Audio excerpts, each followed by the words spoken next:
Hey, Cleaning Nation, Mike Campion here with our lovely customer happiness manager, Lindsay Bjorklund. She has gathered the best of the best. What's going on with you guys in terms of questions, what you need. So this is our weekly Ask Mike Anything, where as opposed to kind of having one person on and coaching them through, we are doing kind of the best of the best of the community. So if you want to participate, you can email support@growmycleaningcompany.com. Lindsay will hook you up with how to ask a question. That said, Lindsay's, man, my voice just changed. Lindsay, what's shaking and how can I help? Hey, so I went through our Facebook group and saw a lot of people that needed help. So we're going to start with Diana. She posted a couple of long thing in Facebook. So I'll read it off so we have context. Diana said, I've been looking for a commercial cleaning account for about 18 months now and nothing yet. It's getting discouraging, but I'm not ready to quit yet. So new strategy, I'm going to market to restaurants. I didn't do it during those 18 months. I thought it'd be too physically challenging, which was one of my motivators to get a commercial account. Good idea or not so good idea? Any thoughts or tips would be much appreciated. That's a great question. What's the lady's name that asked? Diana. Diana. I really like that question. I think this will be helpful to the community. So first things first, we've always had a kind of undercurrent of this, but lately it's just been showing up a lot. So I want to address it on the podcast for all of you guys and gals. I don't know what it is, but it feels like half, but I'm sure it's not. But a lot, if not, it just feels like most residential cleaning company owners want to move to commercial. And they think like, oh, residential is kind of like the baby one or the fake one. And once I get to commercial, well, then I'll be great. And I'm going to answer Diana's question for sure because it's a valid question. But I just don't want to. I think I shared with you earlier. I love Elon Musk's saying of, as an engineer, the worst thing you can do is to optimize a system that shouldn't be there in the first place. So the last thing I want to do, and again, if I were coaching you personally, Diana, I would get clear on what size revenue you have, what your goals are, your perceived value of switching to commercial. Most of and again, there's nothing wrong with commercial. The problem, not the problem I have, the challenge I find owners have is they're switching for the wrong reasons, right? So if I was married and my wife snored, which is funny because I snore and she doesn't, poorly sleeps in another room like every 7th night, poor girl can't get a good night's sleep. And I thought if I just got a new wife, then I would be happy. I'm sure I could find a wife that didn't snore, but I'd find 37 other problems that I didn't know of and go, oh, maybe there's something different we could have done about that. Same thing happens with residential. We think we're married to residential and we see all the kind of the foibles with it. And we think, the grass will be greener on the commercial side, but the reality is the grass is greener where you water it. So big picture, I want to encourage all of you. There are certain people we don't take as clients just because we don't think we can help them.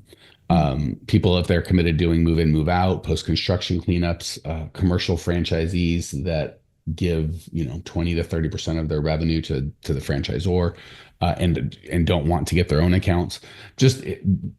I tell you that only so you don't think, well, Mike's just saying, he's just saying everybody's good or it's okay. No. There are certainly clients that are not good, right? Like, but I can articulate very clearly why one-time work or even short-term rentals can be fine, but I don't like them being 100% of the revenue because it could be seasonal or there's just so many things.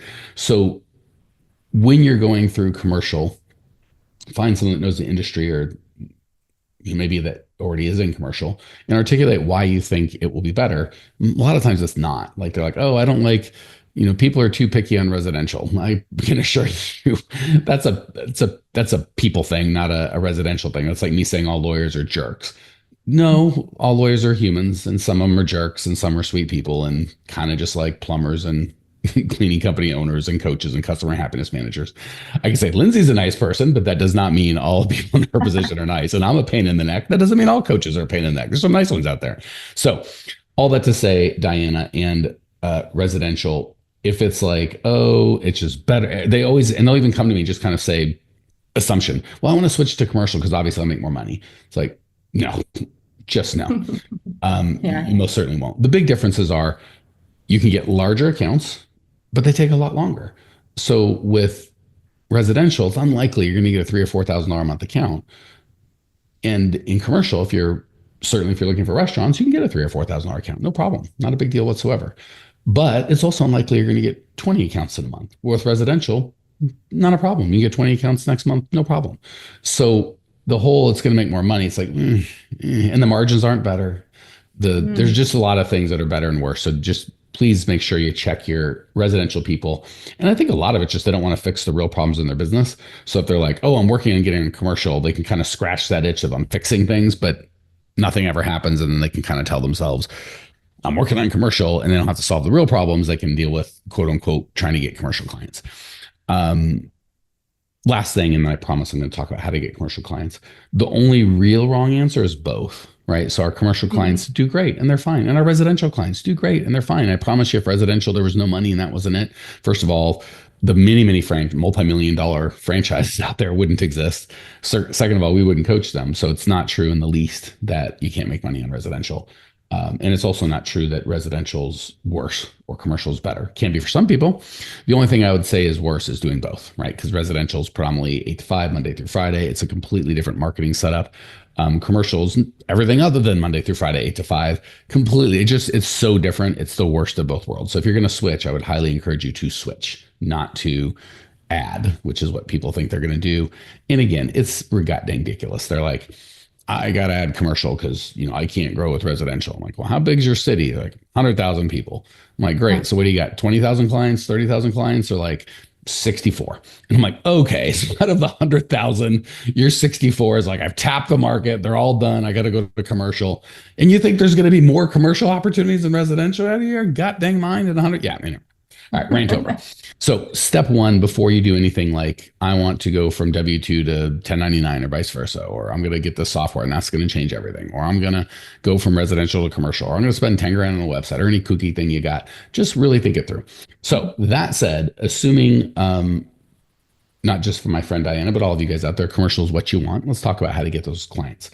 The thing that is frustrating with commercial, so I'll give you the good one, right? Just like we talked about, you get a big account. You can sign up at 3, 4, and they tend to stay longer. Like we've got guys that have been not in the program for 20 years, in business for 20 years, in the program for a year or two or however long.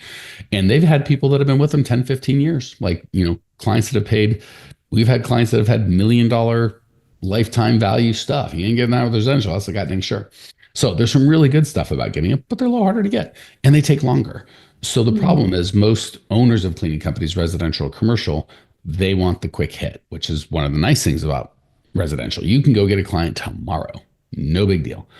You are very unlikely to get a client tomorrow with commercial because it's building relationships. And every now and again, if you cold call or you door knock, you'll just get lucky that the one guy that just has been like, I'm so fresh with my cleaner, but I'm too lazy to do anything about it. And you walk and you're like, today's my day, right? I'm going to do it. I'm not saying you can never get it, but those are generally not the best clients. And it is needle in a haystack type of stuff, right? Because most people aren't at that point where they're frustrated, or if they are at that point to they're frustrated, they've already made a change. And if they're a good client that are spending 3, 4, 5 grand a month, they ain't waiting on no cold caller. They have a network, they know some people, so they're not just going to be, I'm not saying it'll never work. It's not a good scale.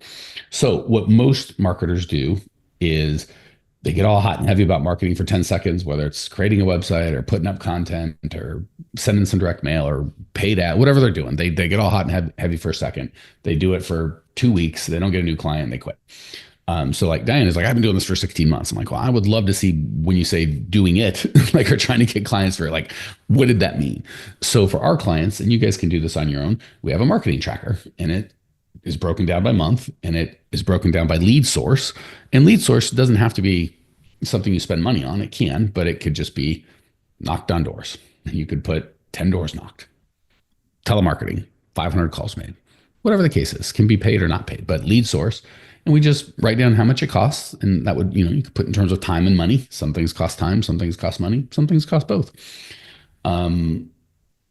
And then you just put in your number of leads you got that month, your number of bids, and your number of recurring sales by dollar and by number. If you got 2 recurring sales for $500 each, that's different than I got 1 recurring sale for $3,800, right? So we want to kind of put that down, and you just track it. And ours is all fancy with a return on investment, depending if you're a spreadsheet nerd. And by the way, Lindsay just taught me. I've been Googling crap when I don't know how to update a spreadsheet. Lindsay's like, I use AI for that crap. I'm like, So if you're not a spreadsheet nerd like me and you would like to be, and you're like, I want to make that spreadsheet. Apparently, Chat GPT can help make that. Just put in there. How do I make it?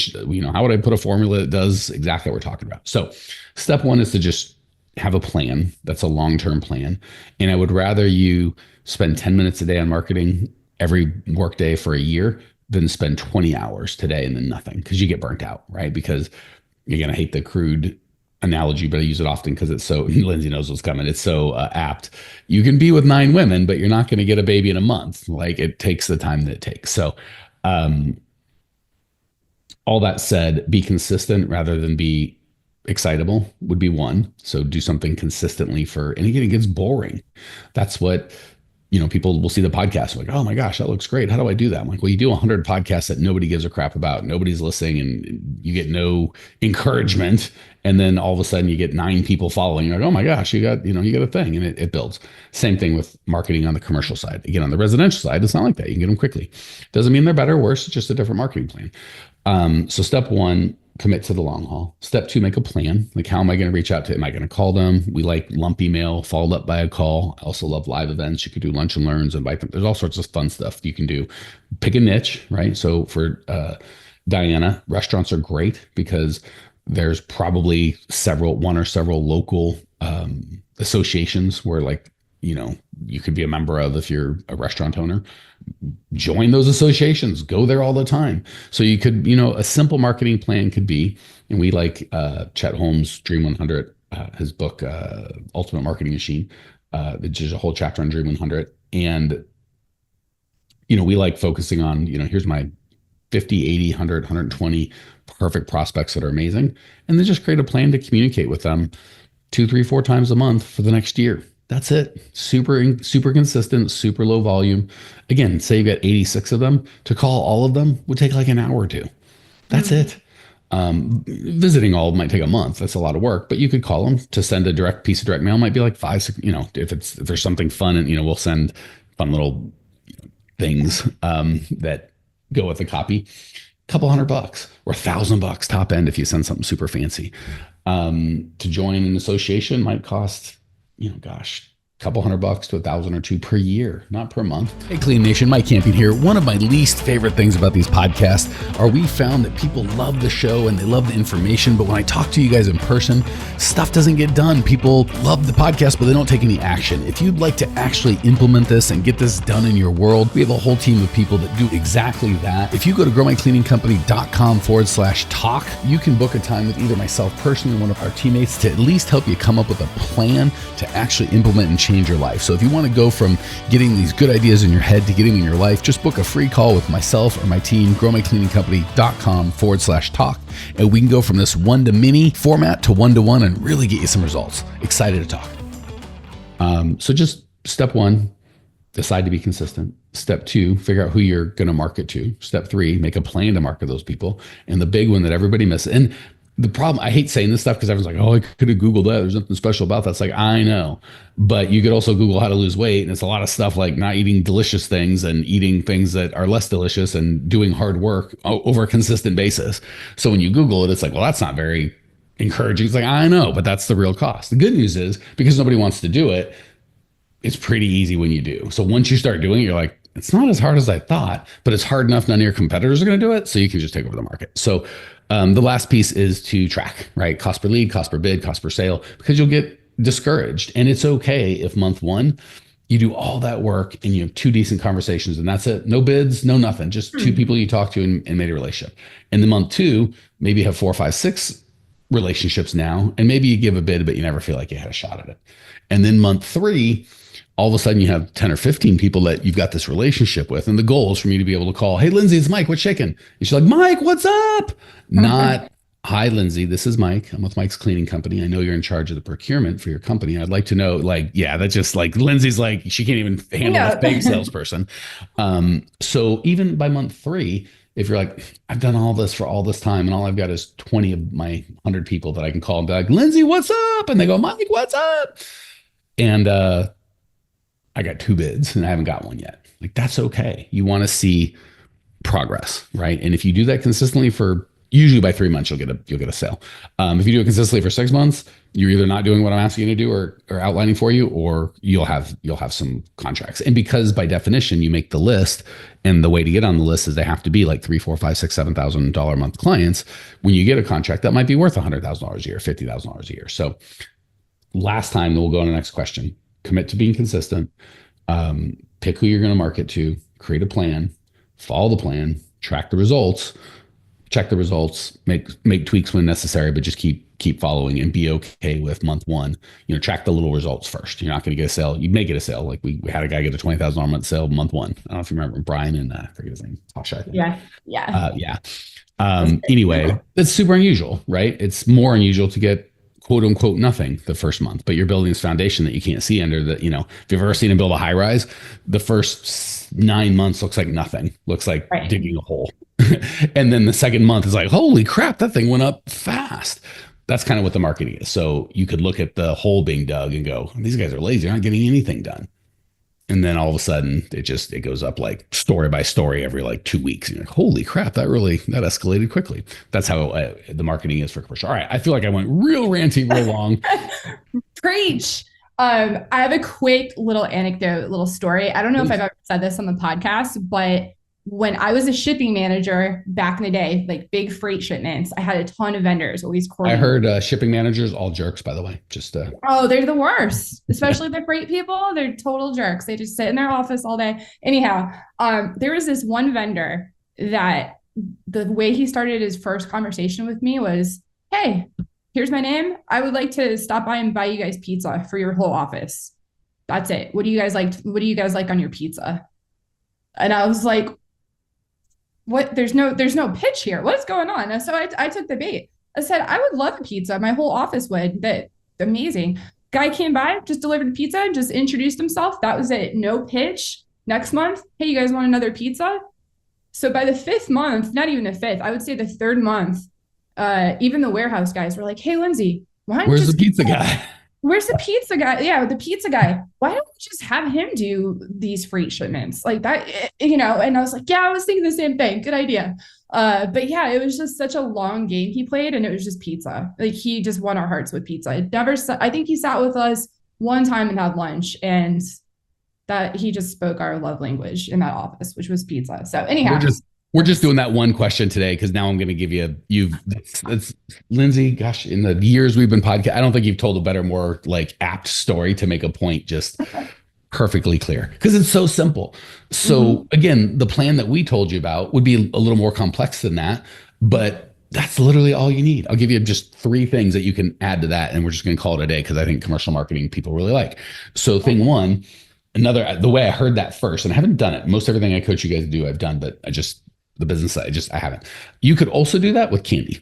So if you go to a front desk and just be like, hey, and if it was me, I'm shameless. So I would be, because they're always wondering like, I would just tell them, hey, obviously I'm trying to tell you stuff, but I'm too lazy to be a real salesperson. So I'm going to clearly bribe you. Can I just leave candy on your desk and come fill it up every week? Super easy, done and done. And again, exactly like the warehouse guys, like where's the candy guy? Like, why don't we just use him? So pizza's good, candy's good, however you want to do it. And again, that's that. Second story I'll tell is when I was young, younger, which is, by the way, all of my history is when I was younger. I forget the comedian talking about when someone takes a picture, like, oh, here's a picture of me when I was younger. He's like, all pictures of you are when you were younger. Like, by definition. Yeah. So anytime you start with when I was younger, like, I assume you weren't older. And if you were this age, you would be it's what the words that you're saying right now. Sorry, we got a little philosophical there. So when I was younger, my only job I really had that was like, other than a server, real job was for a car dealership and as a car salesperson, because I didn't have any education. And I literally thought to myself, car salespeople have kids and wives and like houses, and I don't have any of those things. And I don't think they have to go to college for that. So if they could pay for a kid and a wife and a house with no college and no skills that I can tell, I could pay for just my own house. Like, I don't even have a kid or a wife, and I didn't go to college. So that was my whole, that's again, how smart I was. So when you're getting into commercial, like, there's money there. That was how I got into car sales. That's people make money. So stupid.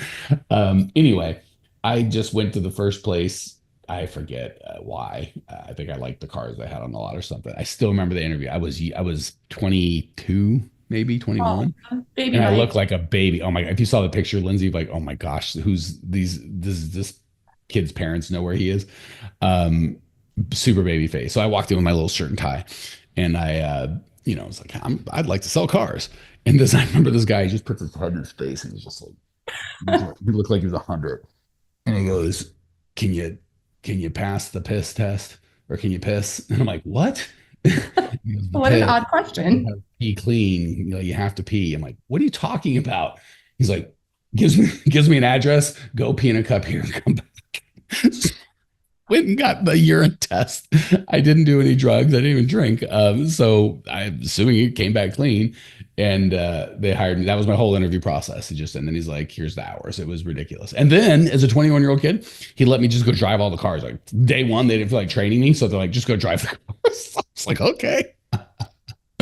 Anyway, there's a new car dealership, so not all the cars, but all the makes and models. Anyway, all that to say is you can guess with that being their hiring process, it wasn't ideal, right? It wasn't the best place ever.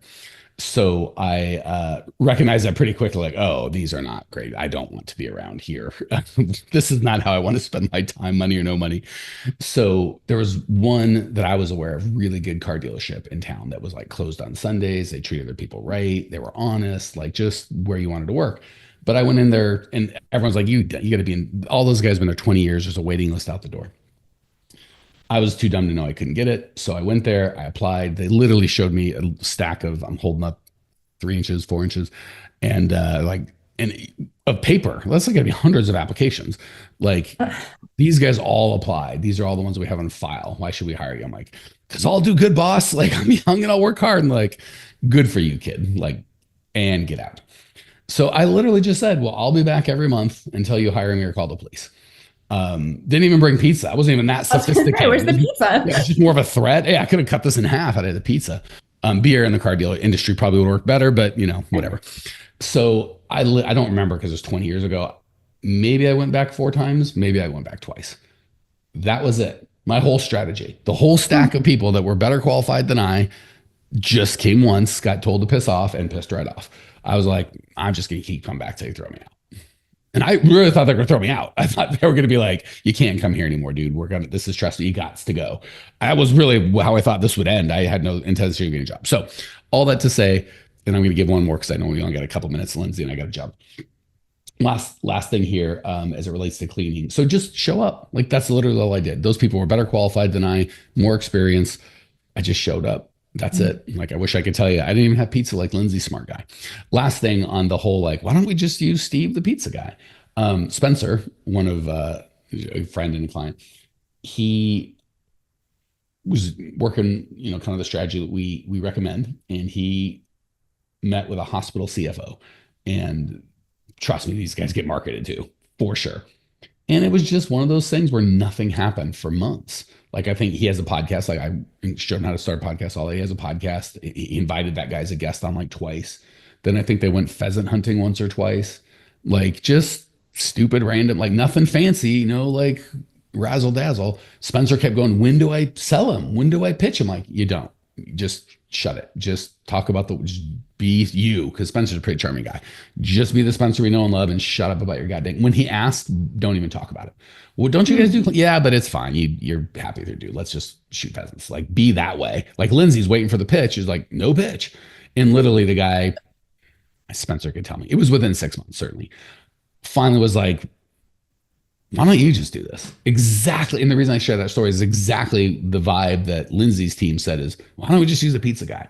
So it doesn't, again, all that to say, that first rule I kind of hit on, be consistent, right? Like a pizza, showing up with no pizza 10 times, 20 times, because you said you would, is going to beat showing up with a pizza once every time, or a Ferrari once, right? Even stupid things like candy, pizza, any of it, consistent beats just about anything. And none of the things that we've talked about are like, here's how to be an amazing salesperson and get a bunch of skills. It's just showing up. All right. I am so sorry, everyone that wasn't Diana's questions, and you're welcome, everybody that really digs talking about how to get owners of commercial cleaning companies. Anything else, Lindsay, before we wrap? Pizza and pheasants. That's my takeaway today. Pizza and pheasants. Yeah. Pizza and firearms is what I'm taking away because, Oh Spencer didn't yeah, bring the pheasants, you can do the true. math on that one. Yeah. Or just dumb, I'll be here tomorrow and the next day until you throw me out. Like, didn't even need the pizza, although the pizza would have cut the time in half for sure. All right, guys, gals, really appreciate the heck out of you. If this has been helpful and you're like, I need specific help, not general help, feel free to reach out to us, growmycleaningcompany.com. You can DM us on Instagram, emails, whatever. We're easy to find. But if you need some help, reach out. Talk soon. Hey, Cleaning Nation, if you dug the content you just got, we don't do any ads and I don't sell anything on this podcast, but if you would just subscribe, rate, and review, it would be huge and I'd be so appreciative. Not only is it going to help me, but you'll help other owners of cleaning companies across the world work less, make more, and get profitable. So if you appreciate the value we give, again, subscribe, rate, and review. It would mean the world to me. I'd really appreciate it. And we sure appreciate your time and attention.